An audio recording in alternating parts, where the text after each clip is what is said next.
Okay, maybe we have time for one or more other questions. Har-Prakash? Just something I've noticed around the wandering mind is very much related often to focus on positive. It's just that it's an unconscious focus on positive. So when a person's mind is wandering in meditation and it's a problem for them, often if they're able to detect the pleasure component or the interest component, at that point they make it conscious and it's become like a positive focus technique if they're able to actually do that.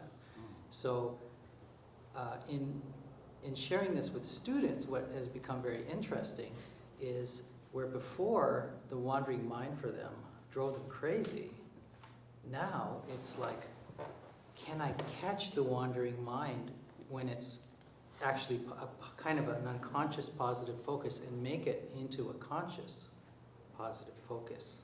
And then they can stay with that and play with it or not. They can go back to their technique. And so anyways, it's just become like another window of opportunity for them. That's cool. And that involves detecting the pleasant interest flavor? Absolutely. Yeah, Yes. that's pivotal. Yeah, the 3 R's. My theory of what drives human attention, the 3 R's. Tear, cheer, fear. In other words, sadness, interest, and fear, I find are the basic flavors that control where our attention goes. And whereas at the beginning, the wandering mind is a source of suffering, they can reframe it so that the wandering mind turns into freedom from suffering. That's really clever. Can I use that?